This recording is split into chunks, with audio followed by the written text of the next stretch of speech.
Bila dicek di Kamus Besar Bahasa Indonesia, cerita merupakan tuturan yang membentangkan terjadinya suatu hal atau peristiwa atau kejadian, juga adalah karangan yang menuturkan perbuatan, pengalaman, atau penderitaan orang. Masih bersumber sama, inspiratif adalah bersifat menginspirasi atau ilham. Sehingga cerita inspiratif adalah tuturan atau karangan yang menuturkan perbuatan, pengalaman, atau kejadian yang memberikan inspirasi atau memberikan ilham bagi yang membaca atau mendengarnya. Dengan perkembangan teknologi yang luar biasa, banyak cerita inspiratif yang dikemas ulang dalam bentuk video untuk didengar lebih banyak orang.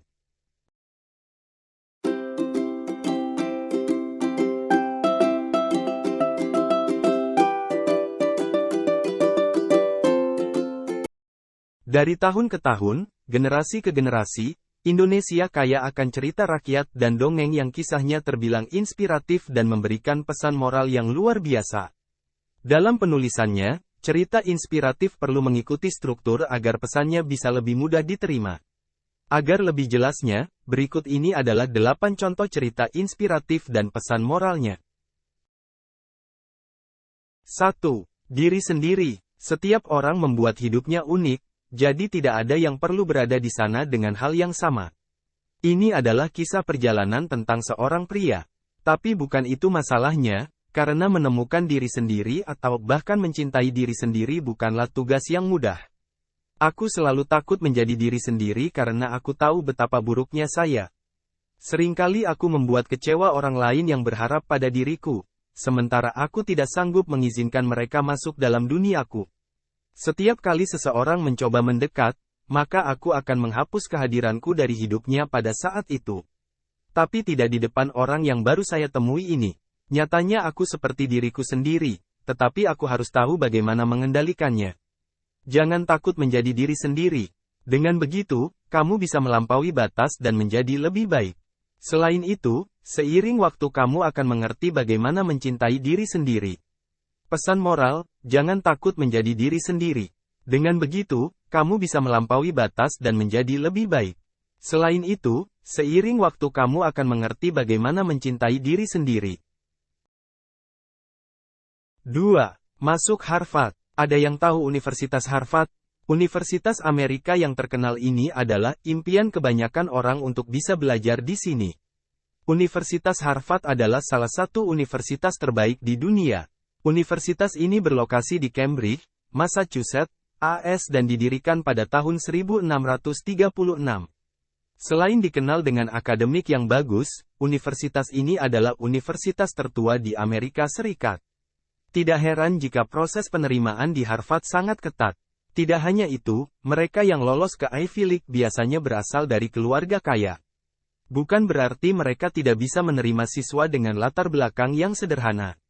Seperti remaja bernama Athena Chapel Battaglia dari New York, AS. Dia bisa masuk Harvard bahkan dari keluarga non-residen. Tidak ada perumahan atau akomodasi di Athena, tetapi dia dapat belajar dengan baik sampai dia masuk Universitas Harvard. Kisah Athena diterbitkan tidak lama sebelumnya oleh Universitas Harvard. Athena berasal dari keluarga miskin, mereka bahkan tidak memiliki rumah. Ibu Athena hanya bisa membayar sewa jika dia perlu tinggal di tempat penampungan darurat. Juga, ibunya meninggal karena kanker payudara dan neneknya yang meninggal. Hal ini memungkinkan Athena untuk belajar keras. Aku merasa harus kuliah dengan baik karena tempat ini bukan keinginanku, kata Athena. Nah, begitulah cara Athena bisa keluar dan mencari pekerjaan yang baik di masa depan. Athena adalah anak yang cerdas bahkan sebelum dia kehilangan rumahnya. Dia juga kapten tim seniman di sekolah seniman terkenal seperti Al Pacino, Jennifer Aniston, dan Ansel Elgort. Aku menelpon temanku dan berteriak, "Ya Tuhan, aku diterima oleh Harvard." Itu sangat menggembirakan. Aku terbiasa menantang diri sendiri. Aku melakukannya selama sisa hidupku, kata Athena, yang mendengar kabar baik saat bepergian dengan kereta api. Selain unggul secara akademis, Athena berpartisipasi dalam program NYPD, Departemen Kepolisian New York, dan dilatih untuk menjaga lingkungan yang aman. Berkat program ini, ia mendapat kesempatan untuk belajar bela diri, teknik patroli, pertolongan pertama, dan banyak lagi. Gadis berusia 18 tahun itu juga salah satu yang menerima hibah $1.000 dari kantor wali kota. Pesan moral, siswa yang ingin belajar ilmu saraf ini berencana untuk belajar dan bekerja pada waktu yang sama. Kemudian, selama liburan, dia mengunjungi tempat penampungan bersama ibunya. Sang ibu juga merupakan sukarelawan Departemen Kepolisian New York. Athena bahkan mempertimbangkan untuk pergi ke polisi setelah lulus. 3. Penebang kayu. Dahulu kala, ada seorang pemuda yang sangat kuat yang meminta pekerjaan kepada pedagang kayu dan dia mendapatkannya. Gaji yang diberikan sesuai keinginannya dan tempat kerja dekat dengan tempat tinggalnya. Karena itu, pemuda itu memutuskan untuk bekerja dengan serius. Akhirnya, saudagar itu memberinya kapak dan menunjukkan di mana kayu-kayu itu harus dipotong. Pada hari pertama, si penebang membawa 21 pohon. "Wow, kamu kuat sekali. Kamu bisa membawa pulang kayu sebanyak itu dalam sehari," kata bosnya yang merupakan seorang pedagang kayu.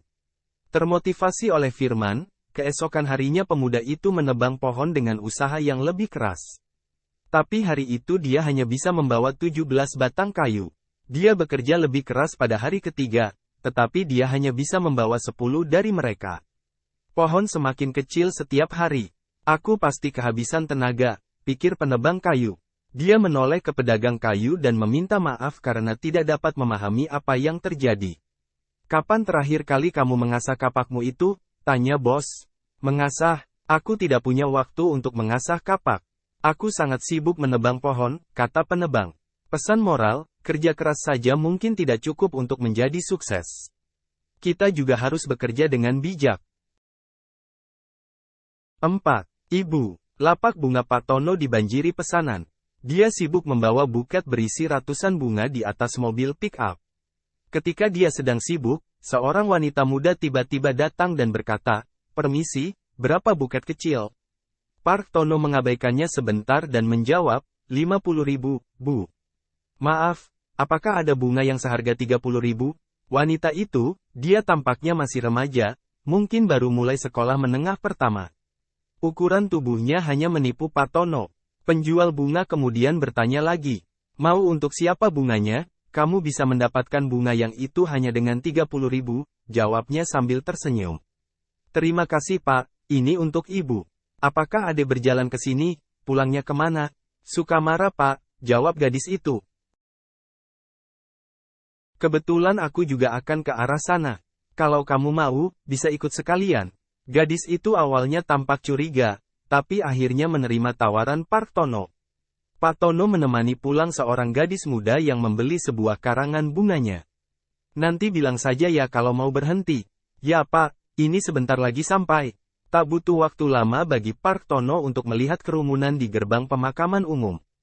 "Innalillahi, sepertinya ada yang dikubur, Dek," kata Pak Tono sambil memperlambat laju mobilnya. Gadis itu mengabaikannya dan malah meminta Pak Tono untuk menghentikan mobilnya. "Saya berhenti di depan, Pak." Mobil Pak Tono diparkir di depan gerbang makam umum yang terlihat dari kejauhan. Kemudian gadis itu turun dan mengucapkan terima kasih kepada Pak Tono dengan senyum di atas air matanya. Pak Tono terdiam sesaat saat melihat wanita itu memasuki gerbang pemakaman. Kemudian dia memutar mobil dan menekan gas sekuat mungkin. Dia tidak lagi memperhatikan pesanan bunga yang harus dia berikan. Idenya hanya ada di rumah orang tuanya yang jauh dari kota. Pesan moral, terkadang apa yang kita miliki tidak terasa sampai kejadian pahit itu datang di depan kita. 5. Sahabat. Ada kisah tentang dua sahabat, Ali dan Bana yang sudah lama aku kenal. Ali adalah pria pendiam yang selalu mengerti seperti apa karakter Bana. Bana, di sisi lain adalah orang yang lugas dan ramah. Ikatan persahabatan yang sudah terjalin lama karena sifat terbuka Bana sering menyakiti orang lain. Apakah Ali sering bertanya-tanya mengapa kepribadian sahabatnya tidak berubah di masa lalu? Suatu hari, Ali menasehati Bana bahwa dia harus mengubah kepribadiannya. "Bana, coba ubah kepribadianmu. Jika tindakan ini terus berlanjut, banyak orang di sekitarmu, termasuk aku, akan menjauh." Bana menjawabnya, "Kamu adalah sahabatku. Begitulah sifatku pasti sudah lama memahaminya. Tetapi jika Anda tidak menyukai karakter saya, tidak apa-apa untuk mengakhiri persahabatan ini." Ali memiliki kepribadian yang baik sebagai teman.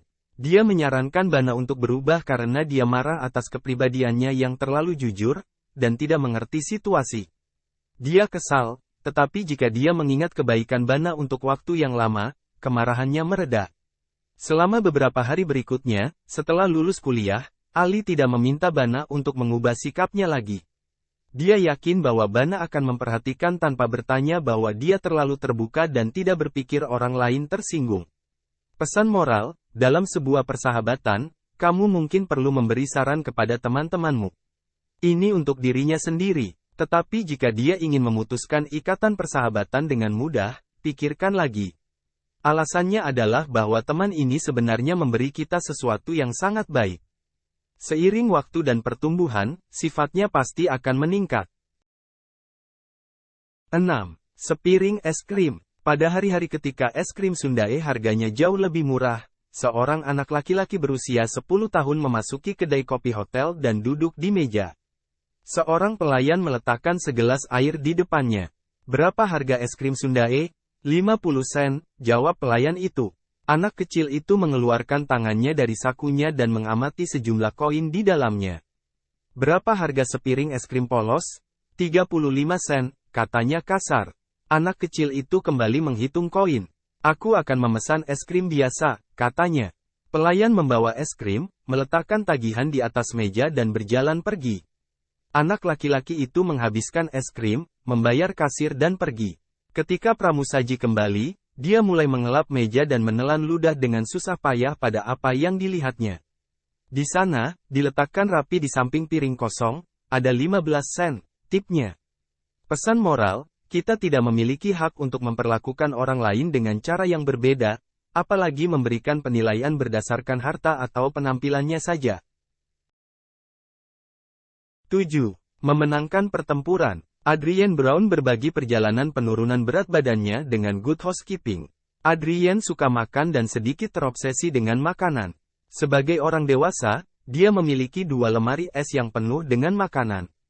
Dia sudah kelebihan berat badan pada 180 pon ketika berat badannya melonjak saat dia berjuang melawan kanker payudara. Adrienne menjadi serius tentang kesehatannya selama pertempurannya dengan kanker. Terinspirasi oleh Jennifer Garner dalam Alias dan bertekad untuk lebih sehat, Adrienne kehilangan 90 pound dalam setahun dengan menghilangkan makanan olahan dan berolahraga. Dia membuatnya dapat dikelola dengan memecah tujuannya PON dan menjaga sikap positif. Pesan moral, tidak ada yang tidak mungkin selama masih ada tekad yang kuat dan usaha yang konsisten. 8. Tak terbendung. Extreme Makeover menampilkan pelatih selebriti yang membantu individu yang sangat kelebihan berat badan mencapai tujuan penurunan berat badan mereka. Sarah adalah orang kecil, dia adalah pembicara nutrisi di acara televisi lokal pada awal perjalanannya, tetapi malu pada dirinya sendiri. Dia tidak hanya menghabiskan hidupnya berurusan dengan perawakannya yang pendek, tetapi dia telah sangat menderita di tangan saudara perempuannya. Dia beralih ke makan dan pada saat dia berusia 37 tahun, beratnya lebih dari 200 pon. Ketika dia memulai waktu menaiki tangga di Extreme Makeover, tantangan pertamanya adalah memanjat amfiteater dengan beban 80 pon. Tangga naik melewati lututnya tapi dia tidak mengeluh sekalipun. Dia terus berjalan. Perlahan, semua orang di teater mulai memperhatikannya. Pada saat dia mencapai langkah terakhir, orang banyak bersorak untuknya. Pelatihnya memberinya tujuan untuk berlari setengah maraton 6 bulan setelah memulai program diet dan olahraganya. Dia akan berlari maraton penuh.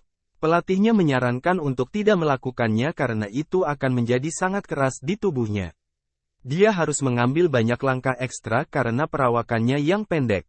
Sarah tidak peduli. Dia berlari sepanjang maraton. Dia berhasil menurunkan lebih dari setengah berat badannya dan menjadi seorang pelari, seperti yang selalu dia impikan.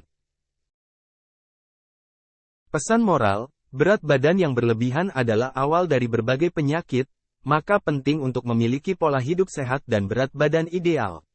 Sedangkan, menurunkan berat badan bukanlah perkara mudah, tetapi selama ada kepercayaan, harapan, tekad, dan usaha yang konsisten, maka target akan bisa tercapai.